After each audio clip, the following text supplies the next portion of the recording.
તમને એવું થતું છે કલ્પેશભાઈ, ફેસબુકની અંદર આ વખતે તમે જે મને વાત કરો છો બરોબર, એમાંથી હું ફાયદો એમ તો હું તમને એમ કહું છું કે ઘણા મારા એવા મિત્રો છે જે કરોડપતિ છે, એ લોકોને 2-5-50,000 રૂપિયામાં આવતા હોય ને એને કઈ ફરક બી નહીં પડે ફેસબુકમાં, એ લોકો બી મારી પાસે સેટિંગ કરાવે મને કે જે પણ કઈ આવક થશે ને દોસ્ત એ ધર્માદામ આપી દઈશું, કોઈ ગરીબ માણસને જમાડી આવો આશ્રમમાં જઈને, તમારે ફેસબુકને તમારે ભલે પૈસાની જરૂર ન હોય દોસ્તો, પણ છતાં આ ટાઈપનું મહેનત કરવાની, આમાં જે પણ આવક થાય તમે ધર્માદો કરી દો ને, ખોટી તમે ફોન તો આખો દિવસ શેર કરો છો, ખોટા કોઈના વિડીયો જોવો એની કરતા પોતાના મહેનત કરે.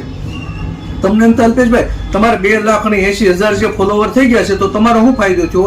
તો દોસ્તો મારે ફેસબુકમાં આવક તો થતી છે, એ તો એક્ઝામ્પલ છે, પણ આજથી સુરતની અંદર મોટા જ્વેલર્સ વાળા 3 જ્વેલર્સ વાળા મારી ઉપર ફોન આવ્યો મને કે અલ્પેશભાઈ તમારે 1 દિવસની અંદર 8 કે 10 તમારે રીલ બનાવી દેવાની અને અમારા જ્વેલર્સનું તમારે માર્કેટિંગ કરવાનું, તમારે હું તમને વર્ષે 50,000 રૂપિયાનું પેકેજ આપીશ. તમે વિચાર કરો, એવા 3 જ્વેલર્સ વાળા મને મળ્યા અને 10 થી 15 દર મહિને એવા ફોન આવે છે મારી ઉપર, કલ્પેશભાઈ મને તમે રીલ બનાવી દો ને એમ મારા ધંધાની. તો ઘણા એવા આવે છે દુકાન વાળા મારી ઉપર પોતાના ધંધાનું માર્કેટિંગ, મને કલ્પેશભાઈ તમે મારી દુકાન આવો અને એક નાનો એવો વિડીયો બનાવી દો અને તમારા ફેસબુકમાં ચડાવી દો, હું તમને 5,000 રૂપિયા આપીશ એક વિડીયો.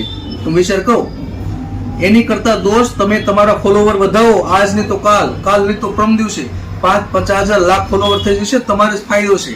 ફેસબુકમાં આવક થાય ન થાય દૂરની વાત છે, તો ખાસ મહેનત કરવાની. મેં તમને કેવું ઉદાહરણ આપું છું. બીજું એક મારો મિત્ર છે, મારો ફોલોવર મિત્ર, એને આઈસ્ક્રીમની દુકાન, એ આઈસ્ક્રીમ એને વેચાતું નહોતું, પછી એ દુકાન બંધ કરીને ગામડે વહી જવાનું તો ખેતી કરવા માટે, અને મારા મુલાકાતમાં આવ્યો, મને કલ્પેશભાઈ આમ છે, બિચારો ભાઈ મારી પાસે રોવા મળ્યો.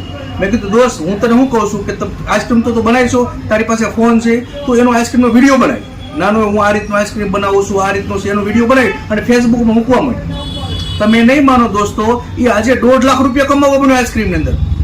એ આઈસ્ક્રીમ બનાવતો હતો, એને આજુબાજુ વાળા એને નહોતી ખબર કે આઈસ્ક્રીમ બનાવે છે, તો આજુબાજુની દૂરથી જગ્યાએથી એને આવવા મળ્યા. એટલે મારું એવું કહેવાનું છે કે આમાં મહેનત કરવી જોઈએ, આગળ વધાય. કોઈ પણ માણસ તાત્કાલિક કરોડપતિ નથી થતો. ધીરુભાઈ અંબાણી તમે લઈ લો, એ પેટ્રોલ પંપમાં પેટ્રોલ જ પૂરતા, આજે એના છોકરા. એટલે શરૂઆત તો કરો દોસ્તો તમે. ફેસબુકમાં છે, ઇન્સ્ટાગ્રામ જે સોશિયલ મીડિયામાં જે આવક છે ને, નહીં પહેલા કેવું હતું આ ટાઈપના ન્યૂઝપેપરની અંદર પોતાના ધંધાનું લોકો માર્કેટિંગ કરતા. હવે જમાનો વયો ગયો છે, હવે ચેન્જ થઈ ગયું છે. જે અમુક મોટા ક્રિએટરો છે પોતે રીલ બનાવીને પૈસા કમાય, તમને ખબર છે ને. તો આજે તમારા ફોલોવર ઝાઝા થઈ ગયા તો તમને પણ પૈસા કમાવશો, તમારી ઉપર ફોન આવશે કે મારા ધંધાની રીલ બનાવી દો. આ વિડીયો ખૂબ શેર કરો, તમારા મિત્રોને પણ જણાવો. ખૂબ ધન્યવાદ. આ વિડીયો ખૂબ શેર કરો. એક વિડીયો અલ્પેશભાઈ બનાવે એટલે સાંજ સુધીમાં 10 થી 15 લાખ લોકો સુધી વિડીયો પહોંચતો હોય. હવે હું સૌથી પહેલા મારું સોશિયલ મીડિયા બતાવું છું. મારા ફેસબુક છે દોસ્તો, ફેસબુકની અંદર મારા કેટલા ફોલોવર્સ છે